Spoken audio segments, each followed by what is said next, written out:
I'm happy to answer any and all of your questions. Are you going to vote for Trump? His vote is private.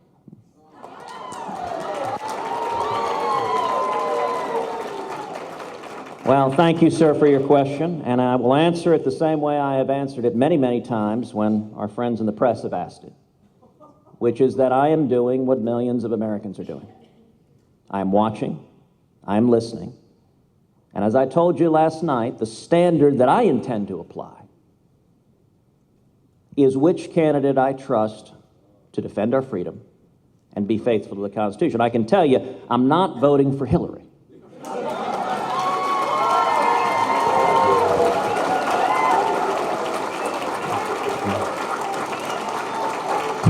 Hillary fails that test profoundly, and I will note a significant part of my speech last night was laying out the incredible damage of Hillary Clinton's vision.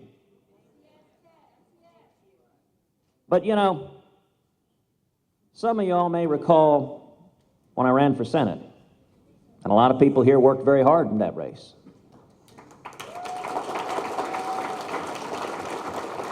And there were a lot of folks in that race that said, you know what, you got to vote for the lieutenant governor. He's next in line. It's his turn. This is a party. Be a team player. He's the one who's next in line.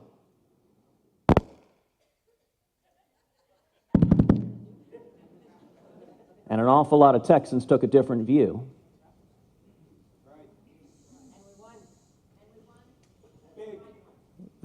I've laid out the standard I'm looking for, and I am hopeful. I'm going to be listening tonight. I'm going to be listening to Donald's speech. I'm going to be listening to how he and the campaign conduct themselves every day from now to November. And that's what I believe the American people are going to be doing also. And the way to win, as I tried with all my might to lay out last night, is not to just scream and yell and attack as a traitor anyone that would dare question our candidates.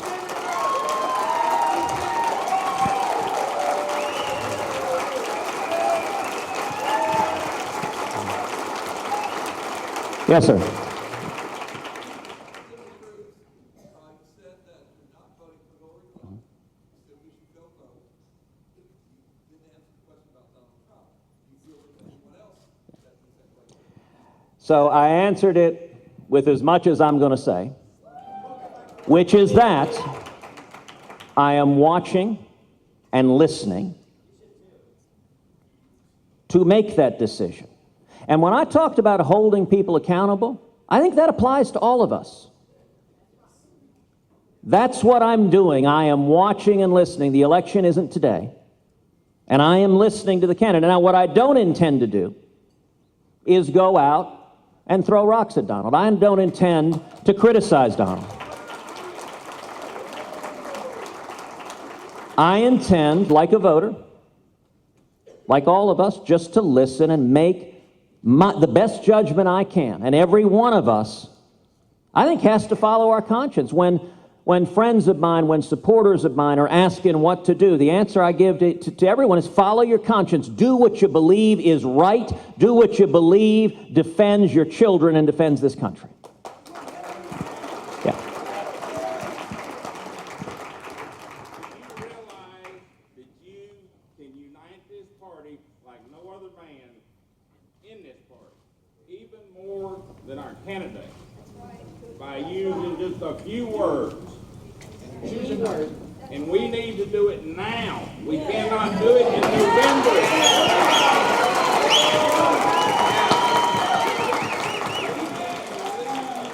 This convention, united, and we need to stand with you, and you need to stand with us. So, sir, I appreciate your comments. And I will have to confess, what you said would be easy to do. How many people here are frustrated with politicians who just say anything? I'm going to answer your question. Listen, there are a lot of options that I could have taken that politically would have been a heck of a lot easier. There's option number one, which a whole bunch of people took, which is turn tail and run and don't come to the convention. There are a bunch of people that did that. I ain't one of them.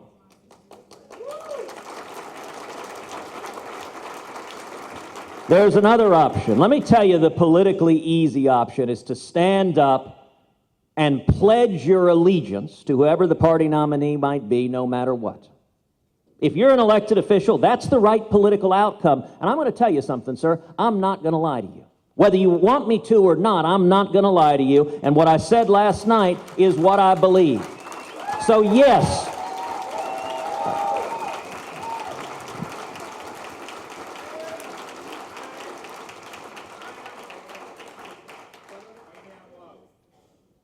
And I didn't say to support Donald Trump. I said support the party. The party. you know, okay, so your point was support the party, the Republican Party, and I will point... Sir, I'm happy to answer questions, but I'm not going to engage in a screaming match. I actually believe in treating people with civility and respect.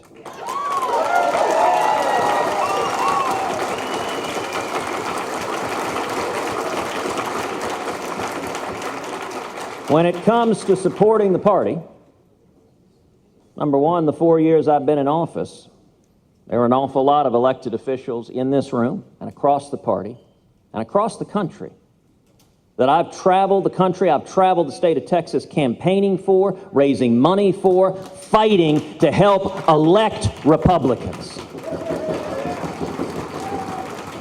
But let me be very clear, this isn't a social club. It's not simply, Reagan gave a powerful speech 40 years ago where he said the Republican Party is not a fraternal order. It's not just my club. We either stand for shared principles or we're not worth anything.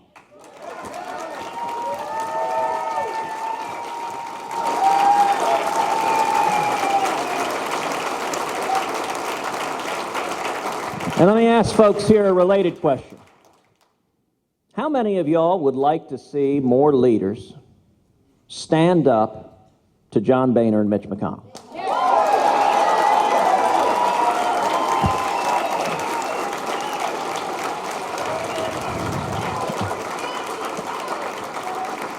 I want to point out to folks here, you're seeing, and you saw last night, why so few elected leaders do. Because anytime you stand up to John Boehner and Mitch McConnell, leadership screams, support the team. You're a Republican. We're our leadership. Sit down, shut up, just support the team. And damn it, if that's the price, I ain't going to do it. I'm going to honor the commitments I made to the voters instead.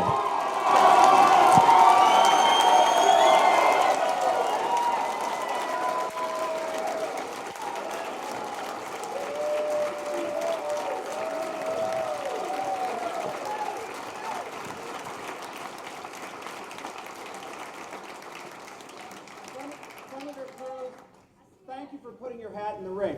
Now, if you were asked to give a piece of advice to our nominee, Donald Trump, what would you tell him to woo and draw and attract the conscience, the principled, the hard constitutionalists to join and rally around his banner? I think that's a fabulous question. And I'll tell you, that is what I endeavored to do in every word of that speech last night. That was the speech last night. You want to know another way to look at the speech last night? An outline. My very best effort is an outline to Donald Trump and their campaign. This is how you win.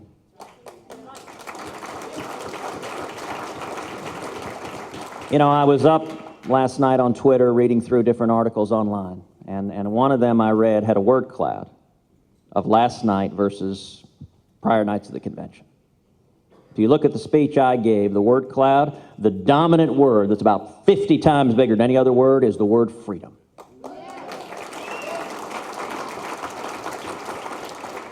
The prior night's word clouds, the dominant word, can anyone guess what it was? Trump. You know what? If we go to November and the dominant word the voters hear is Trump, or for that matter, if the dominant word is Hillary or email server, we're going to lose. You want to know how we win? We will win if the dominant message the voters hear is freedom, that this is about your life and your kids. That's how you win an election, by deserving to win an election.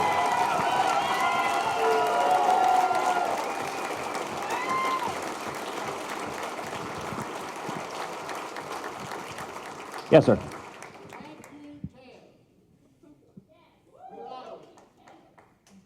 You are the voice for the conservative movement. And I want to ask you a question about an issue we had earlier this week that's very difficult for a lot of us, and that is the rules of the party. The problem is, our rules have evolved to disfavor principled conservative candidates.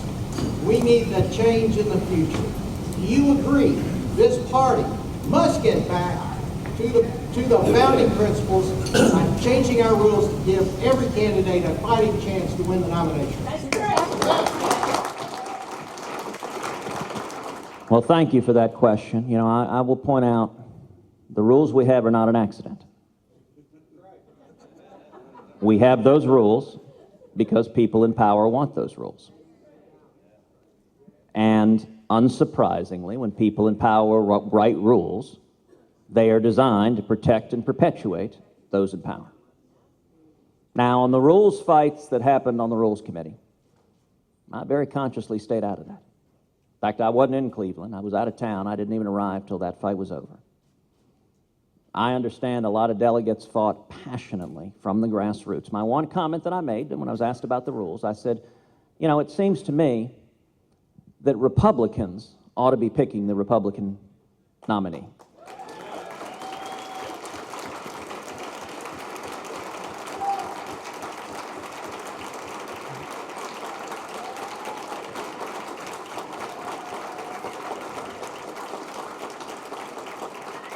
And as a voter, I think reforms that enhance the ability of Republicans to choose the Republican nominee, I think reforms that enhance the grassroots are beneficial reforms.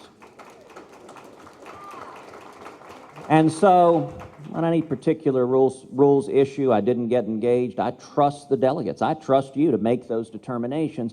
I will say, when those in power use raw power to try to stifle and silence dissent, that's not conduct befitting of a party that was founded by Abraham Lincoln.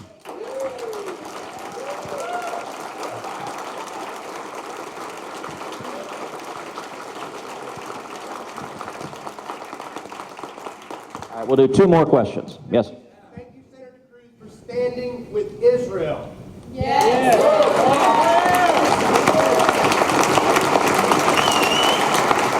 Two-thirds of us in Texas and two-thirds of the people in this room are your delegates and alternates, and we love you.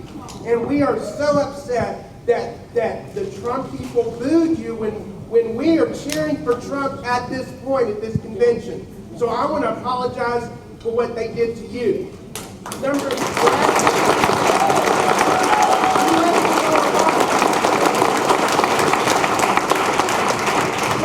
Never Trump people say that we should write your name in, and I'm saying I think that's a vote for Hillary. What is your opinion on that? Because we will take direction from you. Well, thank you. Thank you for the question. Thank you for the encouragement. And let me say to you, thank you for standing for Israel as well.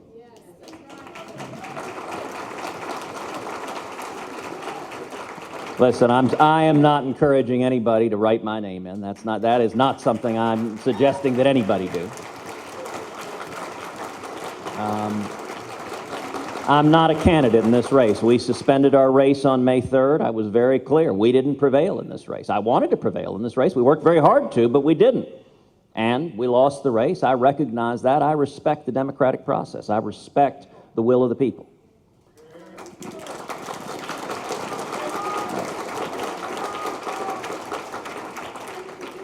Yes. Hi, good morning. My name is Geraldine Sam. I support you, and we are a family. We're a family that we can agree to disagree, and that's okay. But you signed a pledge that said that you would support the party nominee. But as a girl growing up, my mother and father them said that your word is your bond. And if you didn't believe that you were going to say it at the time, and you weren't going to do it at the time, then you shouldn't have said it, because your word is your bond. I'm not one of your delegates here.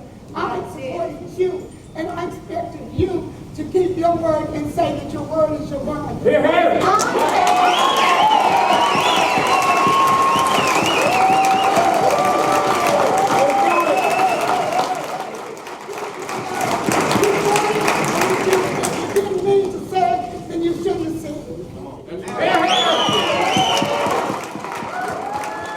Well, thank you, ma'am, and thank you for speaking and speaking from your heart. I will tell you, when I stood on that debate stage and they asked every candidate there, if you don't win, will you support the nominee? I raised my hand, and I raised my hand enthusiastically, with full intention of doing exactly that. And I'll tell you, the day that pledge was abrogated, the day that was abrogated was the day this became personal. And as I said at the time, and I'm not going to get into criticizing or attacking Donald Trump, but I'll just give you this response. I am not in the habit of supporting people who attack my wife and attack my father.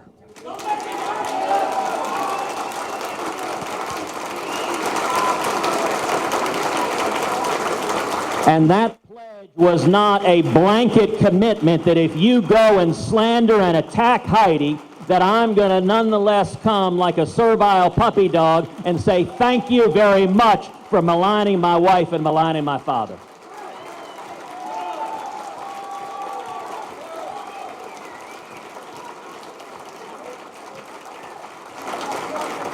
And I will note, sir, you're making crying signs in the back. I will note, sir, that you might have a similar view if someone were attacking your wife. In fact, I hope you would. I hope you would. No, this is not politics. I will tell the truth. I will not malign. I will not insult. I will not attack. I will tell the truth. This is not a game. It is not politics. Right and wrong matters. We have not abandoned who we are in this country. No, sir, I do not believe that is correct.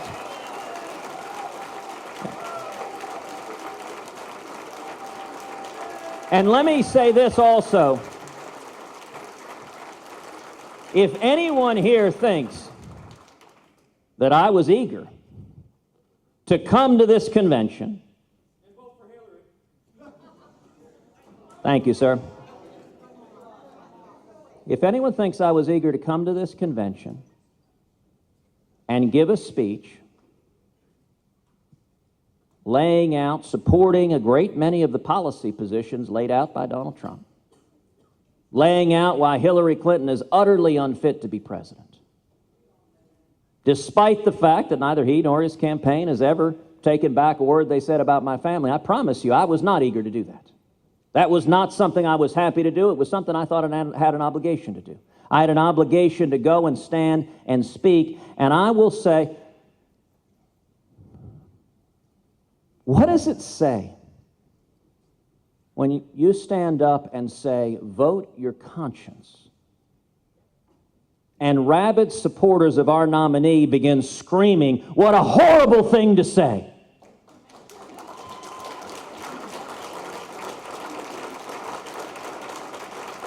If we can't make the case to the American people that voting for our party's nominee is consistent with voting your conscience, is consistent with defending freedom and being faithful to the Constitution, then we are not going to win, and we don't deserve to win. That's how you win elections.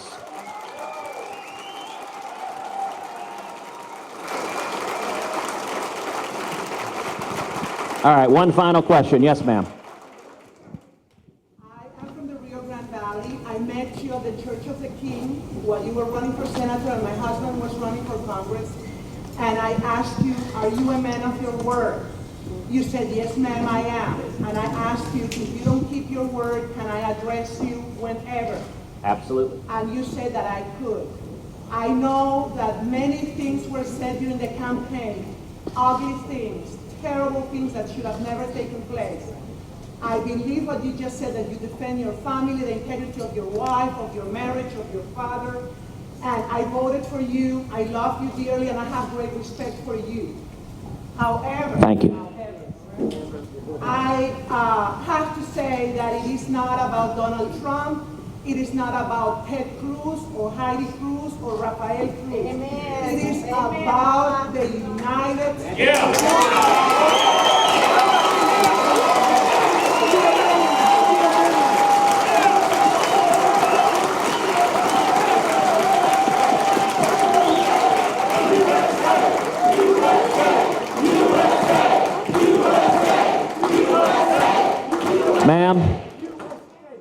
Ma'am, I agree with you emphatically. It is about the United States. And I will point out that every day in the Senate, I have spent every waking moment fighting for this country, fighting for you, fighting to honor the promises I made.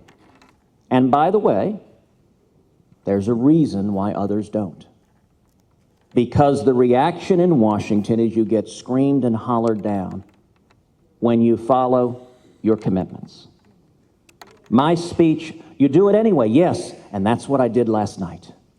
Because last night, what I laid out last night was not a speech that was focused on me. Last night was a speech that was focused entirely on the United States of America, on a path forward. Our country is at the edge of a precipice. We are at the risk of losing the greatest country in the history of the world. And my soul cries at where this country is, at what we're doing to the freedom of our kids and grandkids. And what I said last night is what I believe is the only path to saving this country. And it is not simply blindly chanting a name and yelling down dissenters. That is not, I believe in free speech. Let me point out, by the way, can anyone imagine our nominee standing in front of voters answering questions like this? I owe this to you. I owe this to you every day because I work for you. And so I'm going to answer the questions, even fellows who yell and scream and insult. You know what? You got a right under the First Amendment to express your views, and I'm going to defend your rights even to insult me. That's what I believe.